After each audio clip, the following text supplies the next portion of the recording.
सर्वांना नमस्कार. मी पूनम नवघरे माझ्या यूट्यूब चॅनलमध्ये तुमचे पुन्हा एकदा मनापासून स्वागत करते. तर कशा आहात तुम्ही सर्वजण? मजेमध्येच असाल तर माझे व्हिडिओ तुम्ही बघा, मी कशी बनवते कशी नाही.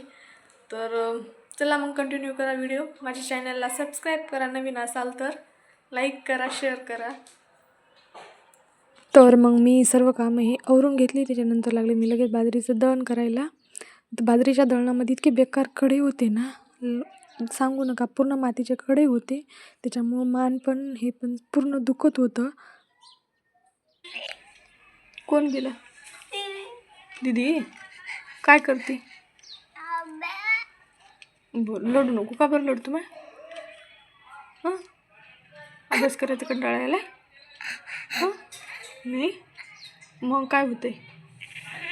काय होते बेटा? स्पेलिंग लिहायची, लिहून गेला मग. हां, कसं काय लिहू? मी तुला सांगते ना.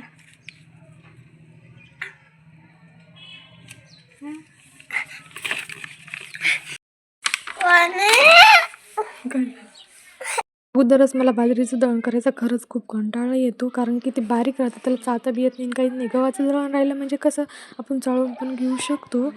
त्याच्यानंतर मग हा कुलदीप एवढा परेशान करत होता ना अभ्यासासाठी. पूर्ण लिहिता येतं, सर्व होतं त्याला, तरी पण त्याला म्हणजे कंटाळा येतो, लहान आहे तो. तर मग लगेच तो खेळायला बी लागला, बाहेर गेला अंगणामध्ये. मी चहा पण करून पिला, मग लगेच स्वयंपाकाला लागायचं. त्याच्यामुळं लगेच चहा करून गेला. पूर्ण मी 2 तास बाजरीचं दळण केलं. कुलदीप असं रोजच घडत राहतं, त्याच्यामुळे एवढं काही टेन्शन घ्यायचं नाही. तर चला भेटूया मग पुढच्या मिनी ब्लॉगमध्ये.